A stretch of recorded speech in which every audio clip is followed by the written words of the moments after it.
The clock on the wall showed exactly 6 o'clock when David pushed open the heavy glass doors of Oakwood Elementary School. The hallways were empty now, just the way he liked them.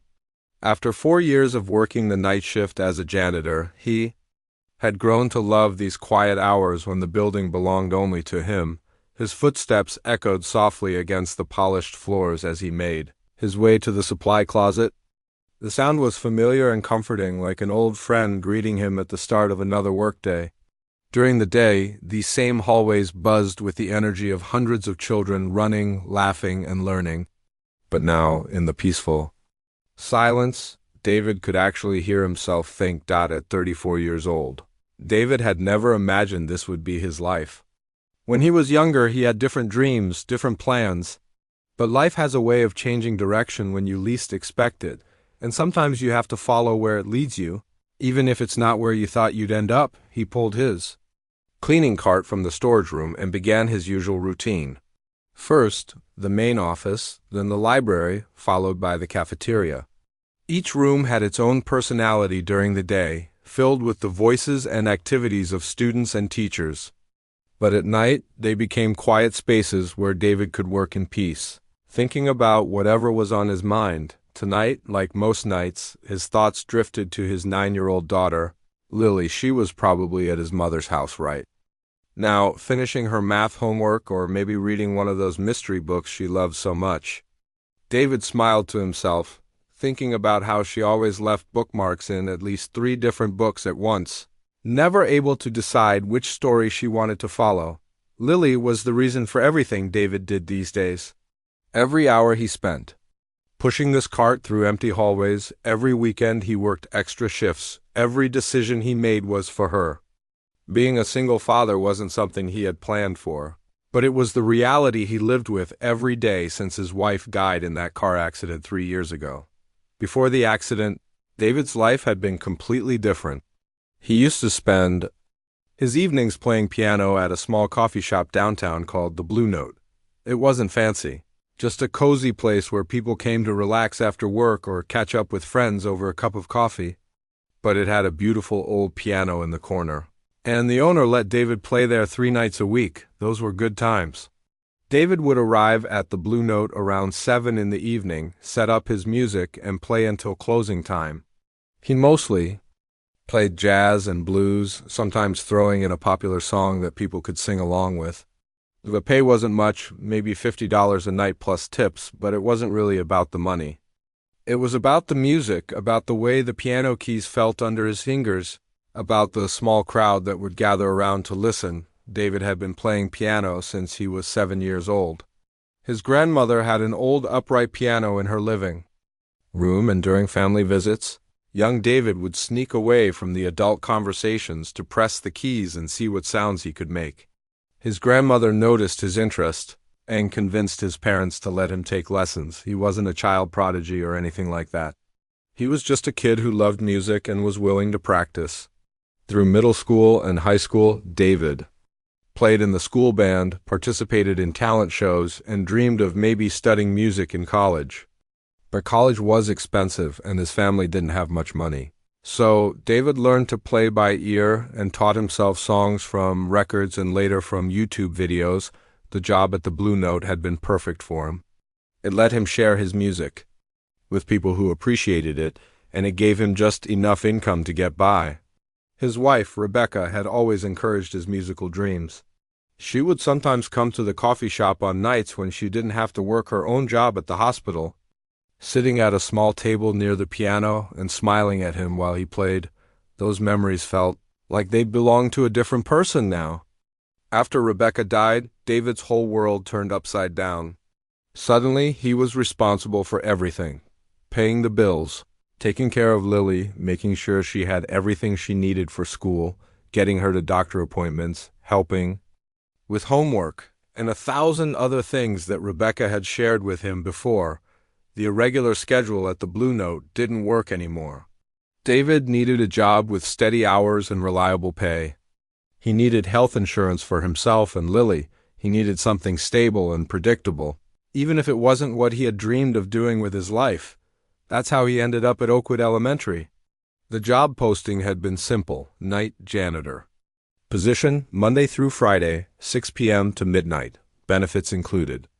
It wasn't glamorous work, but it paid the bills, and the schedule meant he could be home in the mornings to get Lily ready for school and spend time with her. In the afternoons before his shift started, David finished cleaning the library and moved on to the cafeteria.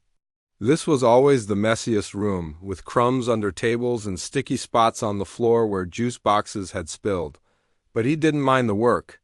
There was something satisfying about taking a messy space and making it clean and ready for the next day. His co-workers at the school were nice enough. The day shift custodian, Bill, was close to retirement and always had stories about his grandchildren. The office staff knew David by name and always said hello when their schedules overlapped. The teachers were polite and grateful for his work, sometimes leaving thank you notes when he cleaned their classrooms, but David kept to himself mostly. When people invited him to birthday parties or holiday gatherings, he always had an excuse. Usually something about Lily, picking her up from his mother's house, helping with a school project, or getting her to bed early. The truth was, he felt awkward in social situations these days. It was easier to just focus on work and family. Sometimes. When David was cleaning the music room, he would stop and look at the old piano in the corner. It was an upright model, probably 20 years old, with a few keys that stuck and a bench that wobbled slightly. The music teacher, Mrs. Rodriguez, used it for lessons during the day, and David could sometimes hear students practicing scales or simple songs when he arrived for work. He never touched the piano, though. It felt wrong somehow, like he would be crossing a line or taking something that didn't belong to him. But sometimes when he was dusting around it, his fingers would itch with the memory of how it felt to play. He would remember the weight of his hands on the keys, the way different combinations of notes could create emotions. The satisfaction of playing a song perfectly from beginning to end. Those moments never lasted long. David would shake his head, finish his cleaning, and move on to the next room. Music was part of his past now, and he had made peace with that. He had more important things to focus on, like making sure Lily had everything she needed and keeping their small family afloat. David finished his shift and prepared to head home. He thought about tomorrow. He would wake up early, make breakfast for Lily, walk her to the bus stop, and then spend the day taking care of household tasks and maybe catching up on some sleep. In the afternoon, he would pick Lily up from his mother's house, help her with homework, make dinner, and then head back to work for another quiet night in the empty school. It wasn't the life he had imagined for himself, but it was a good life. Lily was healthy and happy, they had a roof over their heads, and David had found a kind of peace in the simple routine of his days and nights. Sometimes that's enough. Sometimes taking care of the people you love is the most important music you can make. The first thing David noticed when he arrived at work that Friday evening was the unusual amount of activity in the school parking lot. Cars were still pulling in, and people dressed in their finest clothes were walking toward the main entrance. He had almost forgotten about the annual spring fundraiser. Even though the staff had been talking about it for weeks, David parked his old Honda in the employee section and sat for a moment, watching families walk past his car. Children skipped alongside their parents, wearing their best outfits and looking excited about the evening ahead. Parents carried covered dishes and gift bags, chatting with neighbors they recognized from other school events. The spring fundraiser was Oakwood Elementary's biggest event of the year. Every April, the Parent-Teacher Association transformed the school gymnasium into something magical. This year's theme was A Night Under the Stars, and David had watched the volunteers decorating all week during his evening shifts. He had seen them hanging silver streamers from the ceiling, setting up round tables with white tablecloths, and positioning battery-operated string lights to create the effect of twinkling stars. The transformation was impressive. What was usually a place for basketball games and pay classes had become an elegant venue that could rival any fancy restaurant. In town, David grabbed his keys and headed inside through the staff entrance, hoping to avoid the crowd of arriving guests. The hallways buzzed with activity as volunteers rushed around making last-minute preparations. He could hear laughter and conversation echoing from the gymnasium. mixed with the sound of chairs being arranged and silverware being set out. In the supply closet, David found a note taped to his cleaning cart from Mrs. Patterson, the principal. It explained that his duties tonight would be a bit different from usual. Instead of cleaning empty classrooms, he would be working around the event, emptying trash bins, wiping down surfaces in the restrooms, and generally helping to keep things tidy while the fundraiser was happening. The note also mentioned that the event would run until about 10 o'clock, so David should plan on staying a bit later than usual to handle the cleanup afterward. There would be extra pay for the additional hours, which David appreciated. Every little bit helped, especially with Lily's birthday coming up next month. David had worked during school events before, but usually smaller gatherings like holiday parties for individual classrooms or teacher appreciation luncheons. This was different. As he pushed his cart toward the gymnasium, he could see through the open doors that the place was packed with people. The decorating committee had done an amazing job. The harsh fluorescent lights had been turned off, replaced by the warm glow of those string lights and several tall lampstands positioned around the room. The basketball hoops had been pulled up to the ceiling and covered with flowing fabric that looked like clouds. Round tables filled the space, each one decorated with a small centerpiece of silver stars and white flowers, but what caught David's attention most was the piano. Right there in the center of the room, on a small stage that the maintenance crew had assembled earlier in the week, sat a beautiful black grand piano. It was much nicer than the old upright in the music room, with a glossy finish that reflected the twinkling lights above. David had heard the music teacher, Mrs. Rodriguez, talking about renting the piano for the event. The fundraiser always featured live entertainment, and this year they had arranged for several local high school students to perform classical pieces during dinner. The piano had been delivered that afternoon, and David remembered hearing someone playing scales and warm-up exercises when he first arrived. As David began his work, moving quietly around the edges of the room and emptying small trash bins, he found himself stealing glances at the piano whenever he thought no one was looking. It had been so long since he had seen an instrument that beautiful up close. The grand pianos at the Blue Note had been nice, but this one looked brand new, probably worth more than David made in several months. The evening's entertainment was in full swing. A teenage girl in a flowing blue dress was playing Chopin, her fingers moving gracefully across the keys while the audience ate their dinner and chatted quietly. David recognized the piece. It was one he had learned years ago, back when he was taking lessons with old Mr. Peterson downtown. Between performances, David could hear fragments of conversation from the tables as he worked. Parents were talking about their children's progress in school, upcoming summer vacation plans, and the various auction items that would be presented later in the evening. Teachers mingled with families, looking relaxed and happy in their party clothes, so different from how David usually saw them during his evening cleaning routine. The auction was the main event of the fundraiser. All week, David had seen volunteers setting up display tables with donated items, vacation packages, restaurant gift certificates, handmade quilts, and even a week at a summer camp for kids. The money raised would go toward new playground equipment, something the students had been asking for since the old swings were removed last fall due to safety concerns. David noticed how smoothly everything was running. The PTA volunteers had clearly put months of planning into this event. Servers moved efficiently between tables, keeping water glasses full and clearing plates as each course was finished. The auction coordinator had a wireless microphone and was doing an excellent job of keeping the energy high as people bid on various items.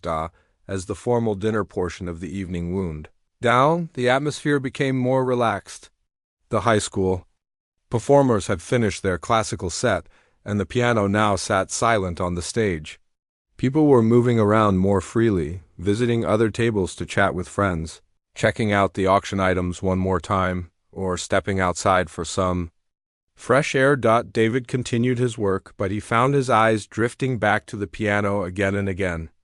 There was something almost magnetic about it sitting there under the soft lights. He remembered the weight of piano keys under his fingers, the satisfying click of each note. The way a well-played melody could fill a room and touch people's hearts. The conversations around him grew louder as the evening progressed and people became more comfortable. Wine had been served with dinner, and the mood was festive and relaxed. David overheard parents praising the teachers sharing funny stories about their students, and children who had been allowed to attend the event despite the late hour running around the edges of the room, near the stage. A group of the younger teachers had gathered, including Mr. Thompson from 4th grade, Miss Kelly from 2nd grade, and several others David recognized but didn't know well. They were laughing about something, clearly enjoying their evening away from lesson plans and homework grading. David was wiping down a nearby table when he heard one of them mention the piano. Miss Kelly was saying how impressive the student performances had been, and wondering if any of the teachers played piano themselves. Mr. Thompson joked that his piano skills extended only to chopsticks and maybe happy birthday if he was lucky. The conversation continued as David worked, but he wasn't really paying attention anymore. His focus kept returning to that beautiful instrument sitting quiet and waiting on the stage. He wondered what it would feel like to sit at that bench, to place his hands on those pristine keys, to fill this decorated gymnasium with music the way he used to fill the Blue Note. But those thoughts were dangerous territory for David. He had made his choice 3 years ago. When life forced him to choose between following his musical dreams and providing stability for Lily, the choice had been easy then, and he didn't regret it now. Lily needed a father who could pay the bills and be there for her, not one who was chasing uncertain dreams in smoky coffee shops. Still, as David continued cleaning around the edges of the room, he couldn't stop himself from imagining what it would be like to sit at that piano just once and remember what it felt like to make music again. The evening was winding down when it happened. David was cleaning a table near the stage, carefully wiping away water rings and crumbs from the white tablecloth when he heard his name being called. He looked up to see a group of teachers standing about 10 feet away, all of them looking in his direction with amused expressions on their faces. "David, hey, David!" It was Mr. Thompson, the 4th grade teacher who was known around the school for his practical jokes and outgoing personality. Even during regular school hours, David had noticed that Mr. Thompson was always the one organizing birthday celebrations for staff members or starting friendly competitions between different grade levels. David straightened up from the table. He was cleaning and gave a polite wave. He assumed they wanted him to clean something or maybe move a table out of their way. During events like this, it wasn't unusual for people to ask him to help with small tasks that came up. "Come over here for a second," Mr. Thompson called out, gesturing for David to join their group. His voice was loud enough that several nearby tables turned to see what was happening. David could tell that Mr. Thompson and his colleagues had been enjoying the wine served with dinner. Their faces were flushed, and they had that relaxed, slightly silly attitude that people get when they're having a really good time. David pushed his cleaning cart to the side and walked over to the group, wondering what they needed. As he got closer, he could see that the teachers were all looking at the piano on the stage behind him, then back at him, then at the piano again. Something about their expressions made him feel uneasy, like they were planning something he wasn't going to like. "So, David," Mr. Thompson began with a grin that was just a little too wide, "we were just talking about that beautiful piano up there. Amazing instrument, isn't it? Really makes you want to hear some music, you know?" David nodded politely, still not sure where this conversation was heading. "Yes, it's very nice. The students did a great job performing earlier." "Oh, they did, agreed Miss Kelly from 2nd grade, who was standing next to Mr. Thompson. "But you know what? The evening's entertainment is over, and that piano is just sitting there looking lonely. Seems like such a waste, doesn't it?" The other teachers in the group were starting to smile now, and David could see that they were all in on whatever Mr. Thompson was building up to. A few parents at nearby tables had started to pay attention to the conversation, curious about what was happening.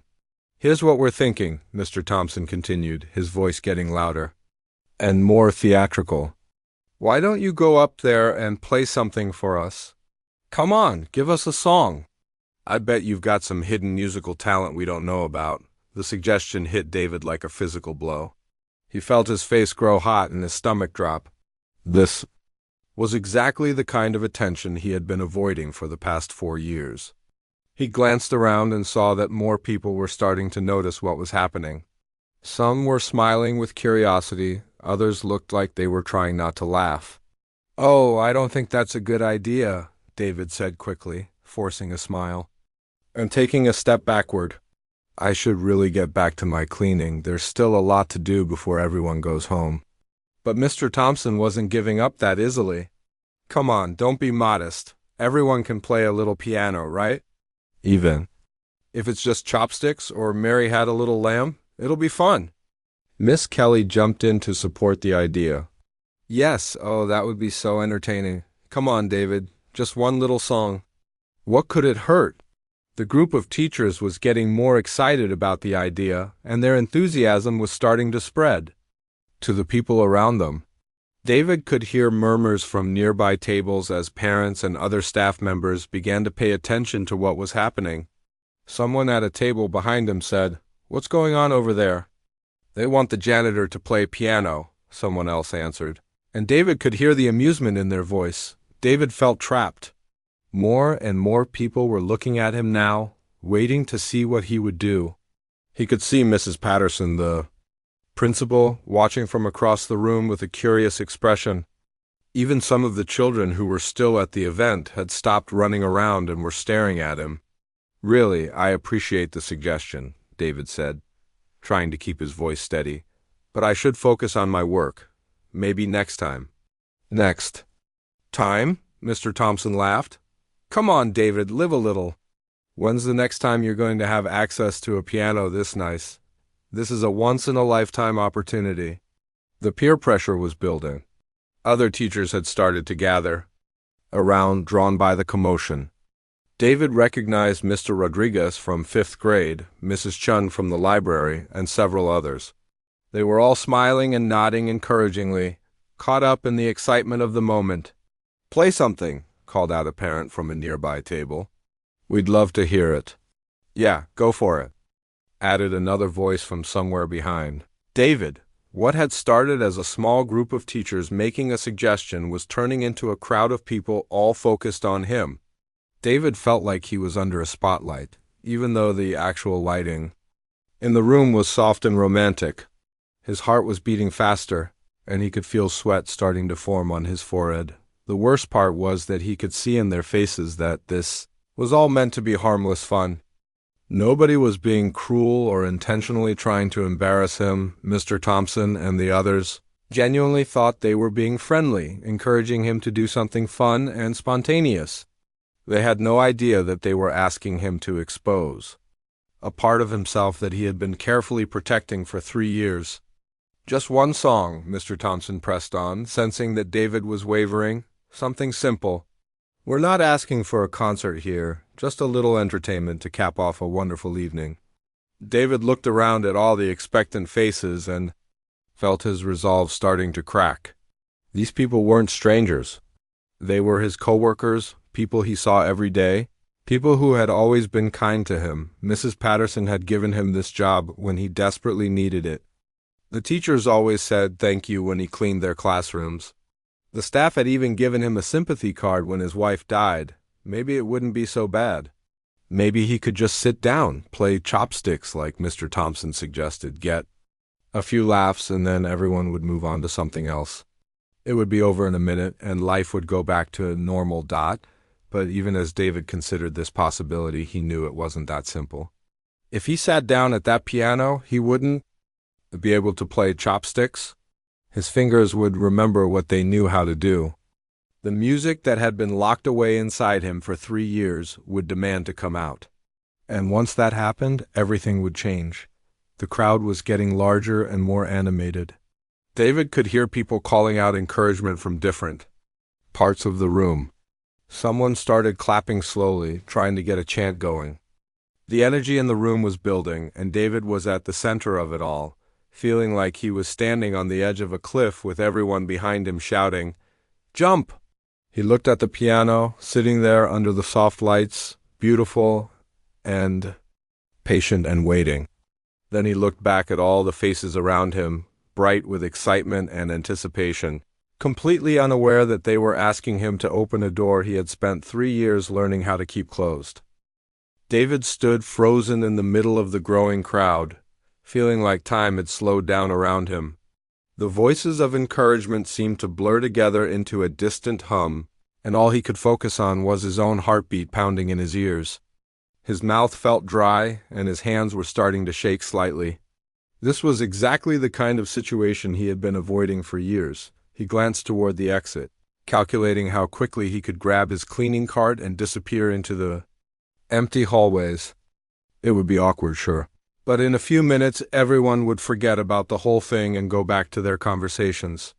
By Monday morning, it would just be a funny story about how the janitor got stage fright at the school fundraiser, but something held him back from walking away. Maybe it was the genuine excitement in the faces around him. Or maybe it was the way Mrs. Patterson was watching from across the room with a curious, encouraging expression. These people weren't trying to humiliate him. They really just wanted to see something fun happen, and they had no idea what they were asking of him. "Come on, David," Miss Kelly said gently, seeing his hesitation. "It'll be fun. We're all friends."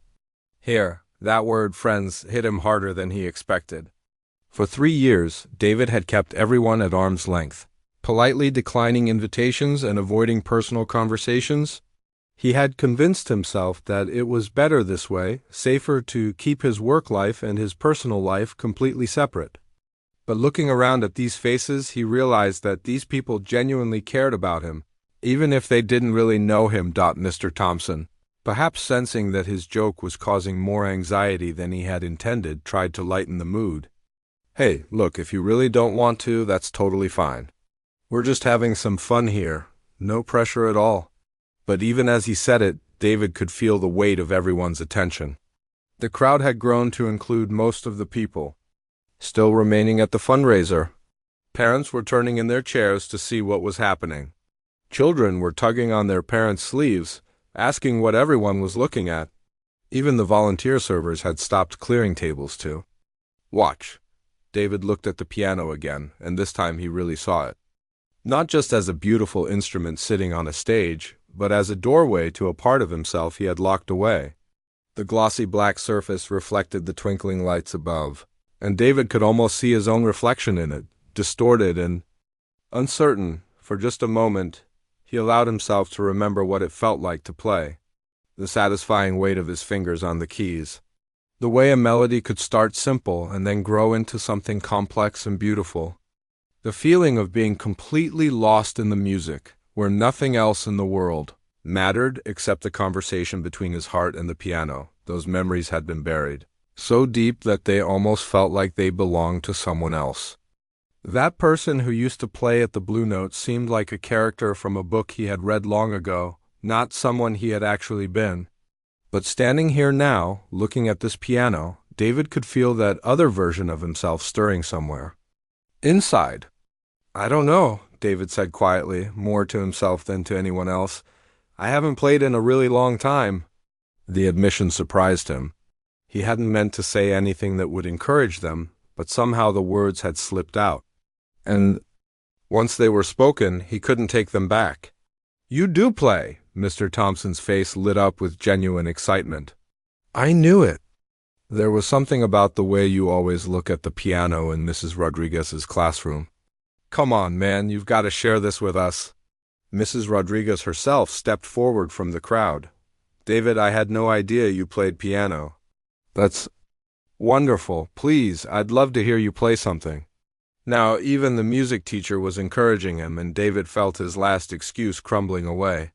If Mrs. Rodriguez, who was an actual professional musician, wanted to hear him play, then maybe it wouldn't be as embarrassing as he feared. Maybe his fingers would remember what to do. Maybe it would be okay, but what if it wasn't? What if he sat down at that beautiful piano and his hands betrayed him? What if he had lost everything he once knew about music? What if he embarrassed himself in front of all these people who were looking at him with such hopeful, excited faces? David closed his eyes for a moment and tried to calm his racing thoughts. He thought about Lily, probably asleep at his mother's house by now, dreaming whatever dreams 9-year-olds have. He thought about the conversation they had had just last week, when she had asked him why there was no music in their house anymore. "Daddy, did you know that Amy's dad plays guitar?" Lily had said over breakfast. "He plays songs for her sometimes before bedtime." "That sounds really nice. Do you know how to play any instruments?" David had deflected the question, talking about how everyone has different talents and how his talent was taking care of her. But he had seen something in her eyes, a curiosity about this part of her father that she had never seen. What would it mean to Lily if she knew that her dad could make music? What would it mean to her to have a father who wasn't afraid to share his gifts with the world? The crowd was starting to shift restlessly, and David realized he had been standing there in silence for longer than he intended. He opened his eyes and looked around at all the expectant faces. These were good people. People who had been nothing but kind to him during the hardest period of his life. Maybe he owed them this moment of honesty. "I used to play," David said, his voice slightly stronger now.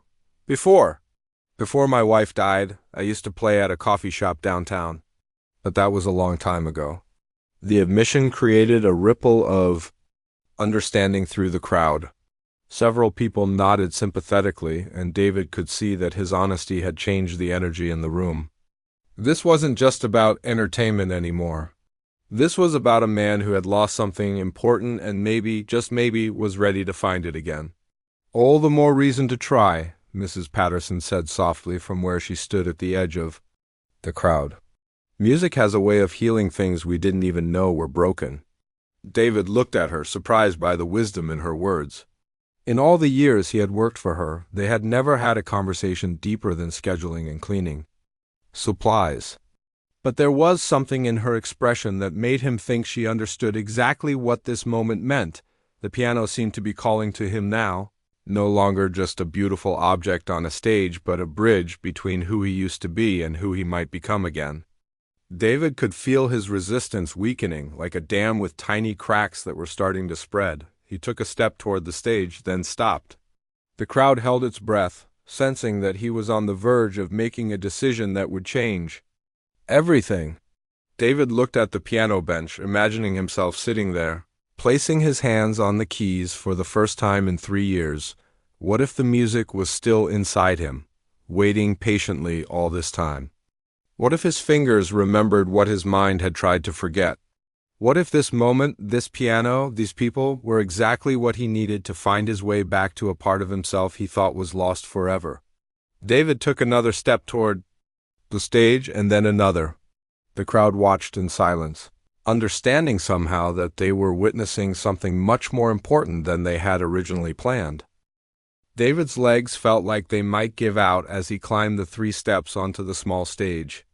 The piano looked even more magnificent up close, its polished surface reflecting not just the twinkling lights above, but also his own nervous face staring back at him. He could hear his heartbeat in his ears, loud enough that he wondered if everyone else could hear it too. The crowd below had grown completely silent now, sensing that something important was about to happen. David could feel dozens of eyes watching his every move as he approached the piano bench. His hands were trembling slightly, and he clasped them together to try to steady them. This was really happening. After 3 years of avoiding music, of pushing down every melody that tried to surface in his mind, he was about to sit at a piano in front of all these people. The bench was positioned perfectly, and David slowly lowered himself onto it. The familiar feeling of sitting at a piano sent a shock through his system, like touching something he had once known as well as his own heartbeat. His feet found the pedals automatically, muscle memory guiding him. Even though his conscious mind was still reeling with disbelief at what he was doing, David placed his hands gently on the keyboard, not pressing any keys yet, just feeling the smooth surface under his fingertips. The keys were perfectly balanced, responsive in a way that the old upright piano at the Blue Note had never been. This was a professional instrument, the kind that serious musicians dreamed of playing. For a moment, David just sat there, his hands resting on the keys while his mind raced. What should he play? Something simple and safe, like Chopsticks or Happy Birthday? just to get through this moment and satisfy everyone's curiosity? Or should he try one of the classical pieces he remembered from his lessons years ago? Something that would sound impressive but require him to concentrate so hard on the notes that he wouldn't have to feel anything? But even as he considered these safe options, David knew they wouldn't work. His hands wouldn't cooperate with playing something simple and meaningless. After 3 years of silence, if he was going to make music again, it would have to be real music, something that mattered. Almost without thinking, David's right hand moved to find a single note in the middle of the keyboard. It was just one key, but the sound that came from the piano was pure and clear, filling the decorated gymnasium with a sweetness that seemed to hang in the air. He pressed the note again, then found another one nearby, and then another, the melody that began to emerge was one that David had written himself, years ago when Lily was just a baby. He had composed it during those late nights when she wouldn't sleep, when he would walk around their small apartment holding her and humming whatever tune came into his head. Eventually those hum melodies had found their way to the piano, becoming a song he had never played for anyone else, not even his wife. He had called it Lily's Song in his mind, though he had never written down the music or given it an official title. It was just something that belonged to the quiet moments between father and daughter, a musical expression of the overwhelming love he felt for this tiny person who had changed his entire world. As David's left hand joined his right, adding gentle harmonies and a simple bass line, the song began to grow. What had started as a single note became a conversation between melody and harmony, between the higher notes that danced like a child's laughter and the deeper notes that provided foundation and strength like a parent's steady presence. The gymnasium had become absolutely silent except for the music. David could no longer hear the whispered conversations or the shifting of chairs that had been a constant background noise throughout the evening. It was as if the entire room was holding its breath, afraid that any sound might break the spell that was being woven by the piano. David felt something inside him beginning to unlock as he played. All the emotions he had been carrying for 3 years, the grief over losing his wife, the fear of not being good enough as a single father, the loneliness of carrying so much responsibility alone, began to flow through his fingers and into the music. The melody carried his sadness, but also his hope, his struggles, but also his deep, unshakable love for his daughter. As the song continued, David added layers of complexity that surprised even him. His hands remembered techniques he thought he had forgotten, ways of making the piano sing that came back to him like riding a bicycle. He found himself playing with a confidence and expressiveness that he hadn't felt since his nights at the Blue Note. But this was different from those performances. This wasn't entertainment or background music for conversation. This was his heart speaking directly through the keys. The middle section of the song grew more intense, reflecting the harder moments of the past 3 years. David's left hand played a rhythm that sounded like rain against windows, while his right hand found notes that spoke of sleepless nights and worried thoughts. But even in the darker passages, there was an underlying thread of hope, a melody that refused to be completely overwhelmed by the sadness. David was no longer aware of the crowd watching him. He had become completely absorbed in the music, lost in a conversation with the piano that felt like coming home after a long journey. His body swayed slightly with the rhythm, and his face had relaxed into an expression of peace that no one in the room had ever seen before.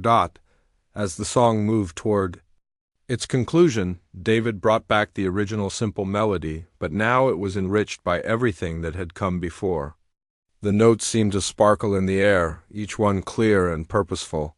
He played with a gentleness that spoke of bedtime stories and goodnight kisses, of a father's promise to always be there for his child. The final notes of the song were soft and sweet, fading gradually into silence like a lullaby that slowly rocks a child to sleep.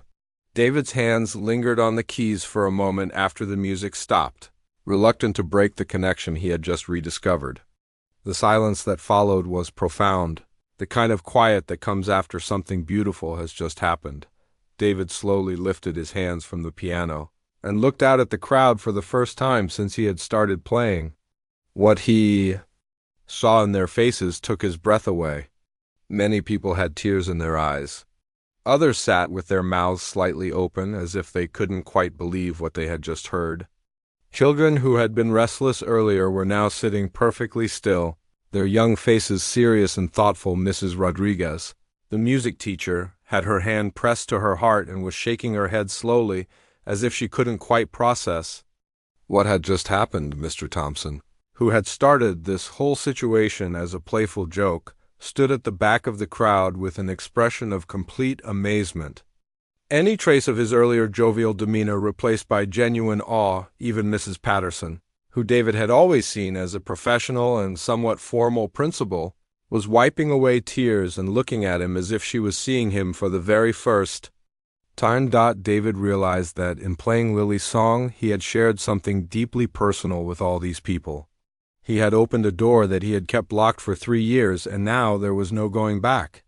The music had revealed parts of himself that he had hidden away, and everyone in this room now knew that there was much more to the quiet night janitor than they had ever imagined. The silence stretched on for what felt like forever, but was probably only 10 or 15 seconds.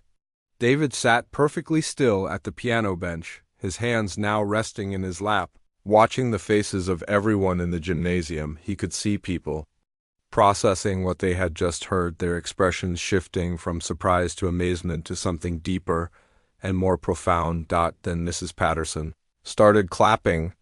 Her applause began slowly, deliberately, her hands coming together with purpose rather than the quick, polite clapping that usually followed performances at school events. The sound echoed in the quiet gymnasium, and within moments others joined in, but this wasn't ordinary applause. As more people began clapping, David could hear the emotion in it. Some people were clapping while wiping tears from their eyes. Others were shaking their heads in disbelief while their hands came together.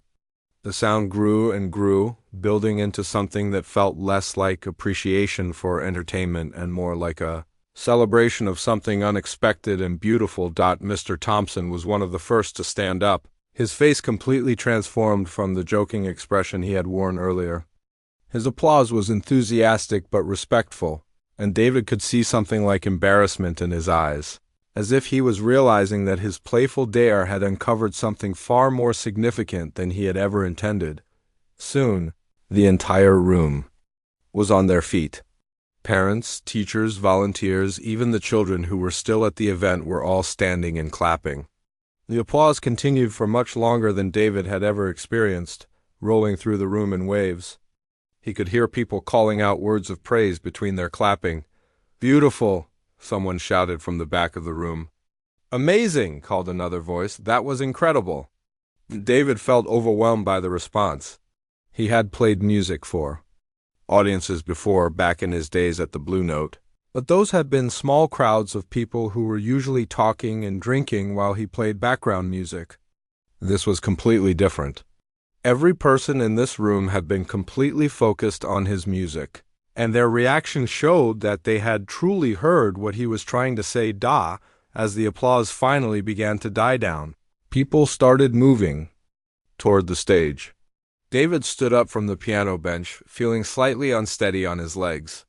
The adrenaline that had carried him through the performance was starting to fade, and he was beginning to realize the magnitude of what had just happened. Mrs.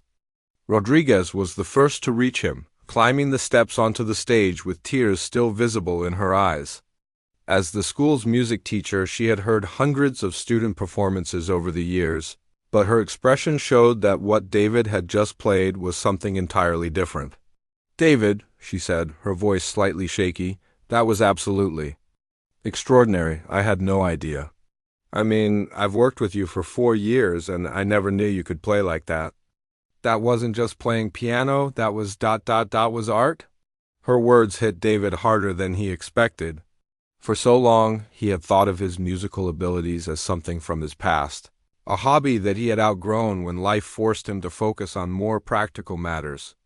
To hear a professional music teacher describe his playing as art made him see it in a completely different light. Mrs. Patterson approached next, and David was surprised to see that she looked as emotional as everyone else. In all his years working at the school, he had never seen her as anything other than completely composed and professional. But now her usual calm demeanor had been replaced by something much more human and vulnerable. "David, I don't even know what to say," she began, shaking her head slowly. "In all my years in education, I've heard countless performances, but that was something special. That was music that came from somewhere deep inside." "How long have you been playing piano?" David found his voice, though it came out rougher than usual. "Since I was 7. I used to play at a coffee shop downtown before my wife died, but I haven't touched a piano in 3 years."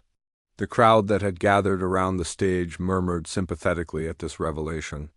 Many of them knew that David was a single father, but most had never heard the full story of how he had ended up in that situation. A woman David recognized as one of the PTA volunteers stepped forward. "You mean you wrote that song yourself? That beautiful piece you just played?" David nodded, still feeling surreal about the whole situation. "I wrote it for my daughter, Lily. When she was a baby, I used to hum melodies to her when she couldn't sleep. Eventually, those melodies turned into that song." This information seemed to move the crowd even more. Several parents exchanged glances, and David could see them thinking about their own children and the love they felt for them. The song had touched something universal, something that every parent in the room could understand. Mr. Thompson pushed through the crowd, and when he reached David, his expression was a mixture of amazement and embarrassment. "David, man, I have to apologize. When I suggested you play, I was just fooling around, you know? I had no idea you could play like that. I feel like an idiot for treating it like a joke." David could see that Mr. Thompson was genuinely sorry, and he appreciated the honesty. "It's okay," David said.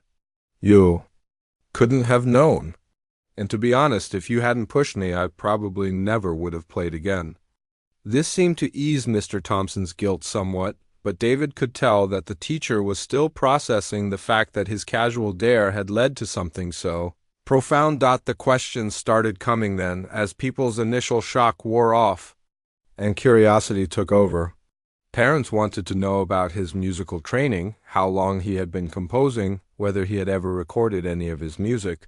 Teachers asked about his background, how he had ended up working as a janitor when he clearly had such exceptional talent. David found himself sharing stories he hadn't told anyone in years.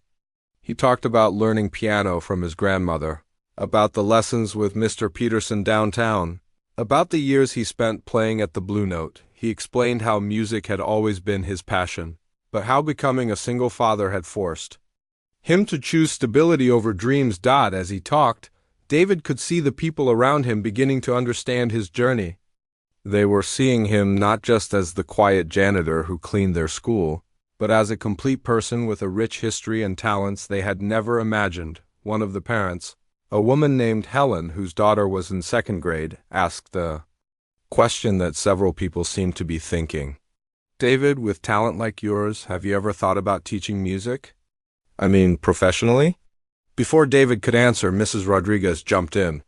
"Actually, that's something we should definitely talk about.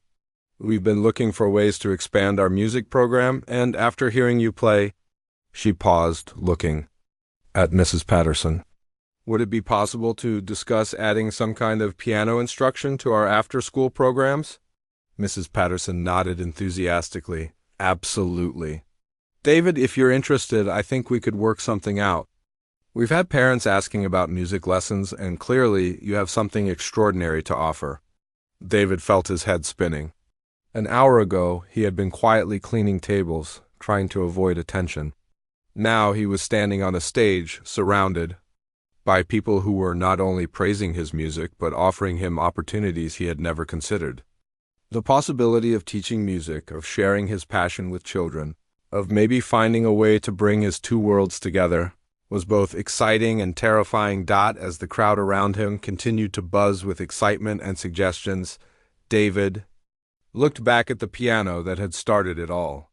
Sitting there under the twinkling lights, it no longer looked like a dangerous temptation or a reminder of what he had lost. It looked like a door that had just opened, leading to possibilities he had never dared to imagine. The conversation around the stage continued for nearly an hour after David's performance ended. People seemed reluctant to leave, as if they were afraid that walking away would somehow break the spell of what had just happened. David found himself at the center of discussions he never could have imagined having, talking about music theory with Mrs. Rodriguez, discussing teaching schedules with Mrs. Patterson, and listening to parents share stories about their own children's interest in music. But as the evening finally began to wind down and people started gathering their things to go home, David realized he needed some time to process everything that had happened. The adrenaline was wearing off and the reality of the situation was starting to sink in. He excused himself from the group and stepped outside into the cool night air. Needing a moment to clear his head, the parking lot was mostly empty now, with just a few cars remaining. David could see the warm light spilling out from the gymnasium windows, and he could still hear the faint sound of conversation and laughter from inside. It was hard to believe that just a few hours ago he had arrived for what he thought would be a normal night of cleaning up after someone else's party. As David stood there in the quiet darkness, his phone buzzed with a text message. It was from his mother, probably checking to see when he would be home to pick up Lily. David looked at the message and realized that everything had changed, but Lily didn't know it yet. Tomorrow morning he would have to figure out how to explain to a 9-year-old that her father had just rediscovered a part of himself that had been hidden away for years. The sound of footsteps on gravel made David turn around. Mrs. Patterson was walking toward him, having apparently noticed him step outside. She had her purse and car keys in her hand, ready to leave, but she seemed to want to talk to him before she went home. "David," she said as she approached, "I hope you don't mind me following you out here. I just wanted to make sure you're okay. That was a lot to take in tonight." David appreciated her concern. Mrs. Patterson had always been a good boss, fair and understanding, but tonight felt like the beginning of a different kind of relationship. "I'm okay," he said, though his voice revealed some of the uncertainty he was feeling. "It's just a lot to process, you know. A few hours ago, I was just the night janitor. Now people are talking about me teaching music, and I don't know what to think." Mrs. Patterson nodded understandingly. "I can imagine. David, I want you to know that there's no pressure here. What happened tonight was beautiful. And if you want to explore the possibility of adding music to your responsibilities here at the school, we'd love to talk about it. But if you need time to think, or if you decide it's not right for you, that's completely fine too." Her words were reassuring, but David could hear something else in her voice. "Can I ask you something?" he said. "Why are you being so supportive of this? I mean, you barely know me. We've worked together for 4 years, but we've never really talked about anything personal." Mrs. Patterson smiled, and David could see something sad and understanding in her expression. "Because I know what it's like to put your dreams aside for practical reasons. I wanted to be a writer when I was younger. I had notebooks full of stories and poems, and I used to spend hours writing. But life happened. Bills needed to be paid. And eventually I convinced myself that writing was just a hobby, not something serious." She paused, looking back at the school building. "I went into education instead, which has been rewarding in its own way. But tonight, watching you play that piano, seeing the courage it took for you to share that part of yourself, it reminded me that our dreams don't have to stay buried forever. Sometimes they just need the right moment to come back to life." David felt a connection with Mrs. Patterson that he had never expected. Here was this professional, accomplished woman telling him that she understood exactly what he was going through. "Do you still write?" he asked. "I started again last year," she admitted. "Just little things, nothing fancy. But it feels good to have that part of myself back. I think you might find the same thing with music if you decide to pursue it."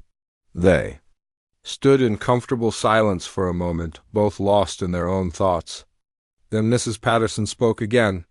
"David, can I tell you something that might sound presumptuous? I think tonight happened for a reason. I think Lily needs to see her father pursue his passions, not just put them aside. Children learn more from what we do than from what we tell them." Her words hit David like a gentle but powerful revelation. He had spent 3 years telling himself that sacrificing his musical dreams was the responsible thing to do as a father. He had convinced himself that providing financial stability was more important than following his passions. But what if he had been wrong? What if showing Lily that dreams were worth pursuing was actually more valuable than the security of hiding those dreams away?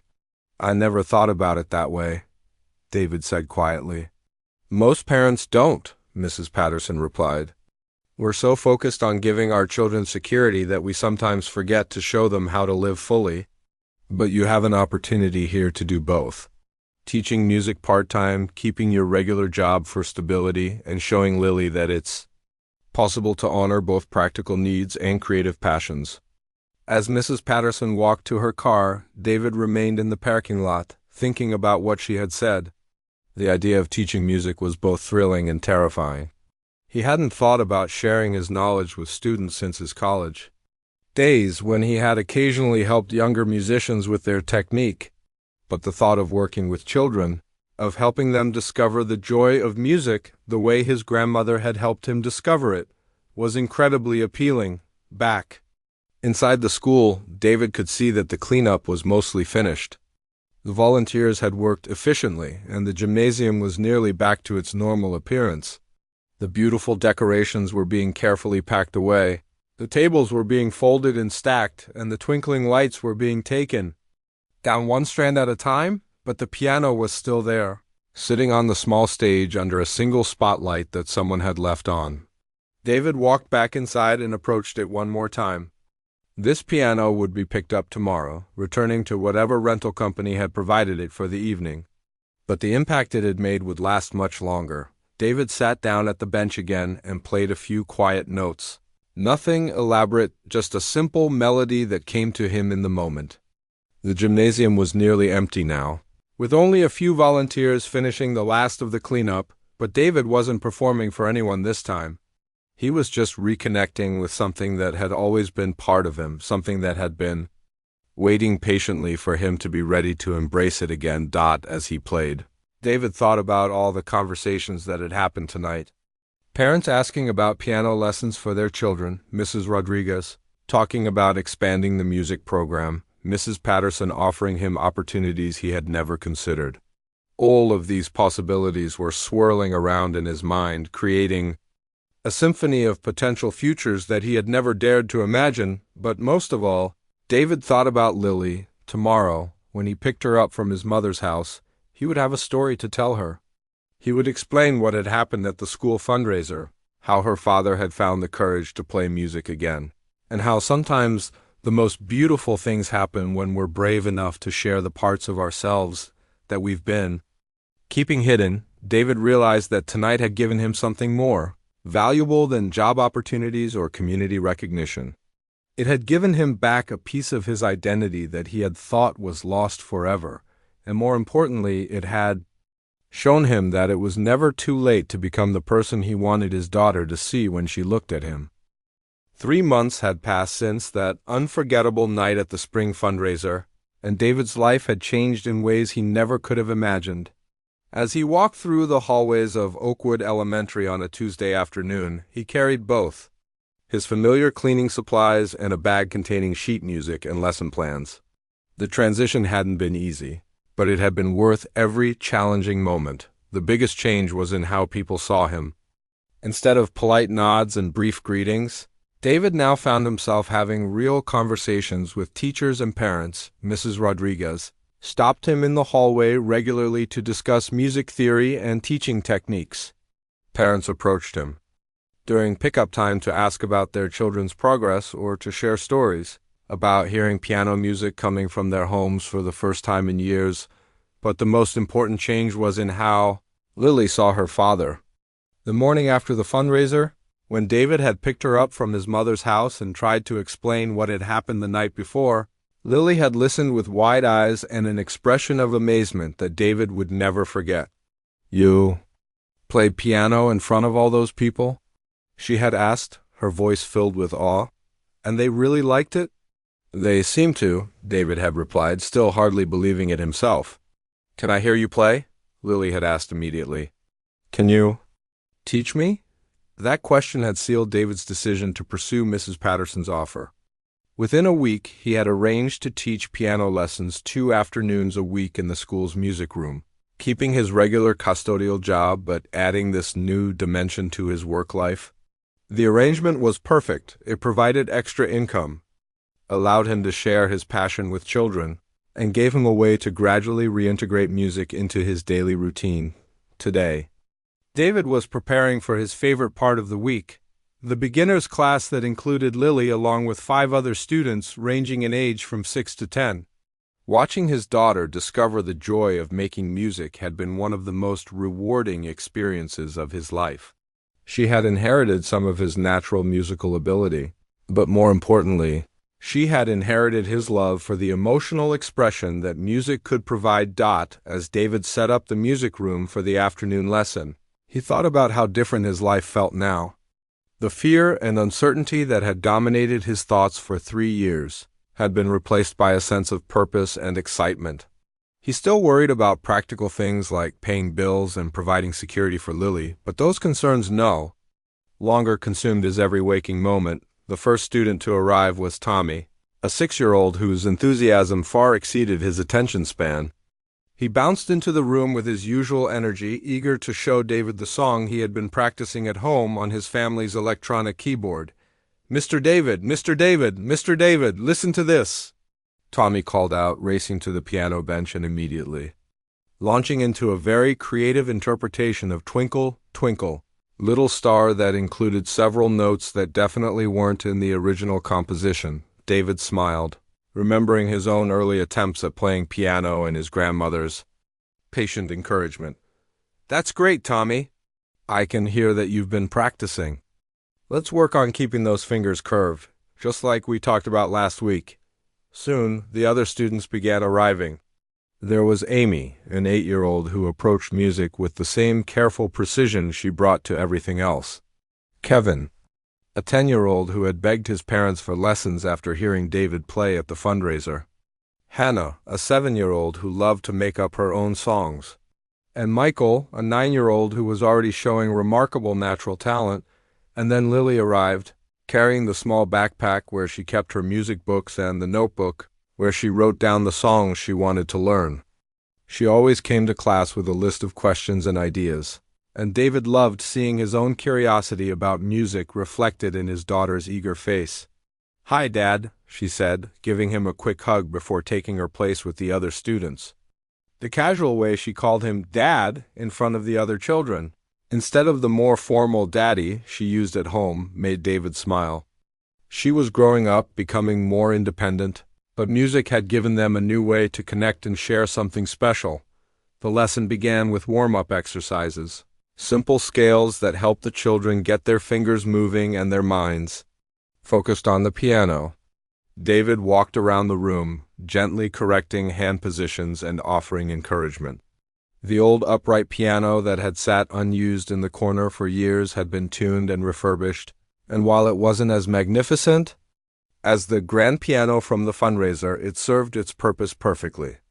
"Today, we're going to work on a new song," David announced once the warm-ups were finished. "It's called Friendship Song, and I wrote it especially for this class." The children's faces lit up with excitement. They had discovered that their teacher didn't just play music that other people had written, he created his own songs, and sometimes he even wrote pieces specifically for them to learn. This made them feel special and important in a way that traditional lesson books never could. David began playing the melody, a simple but beautiful tune that captured the feeling of children playing together, laughing and supporting each other.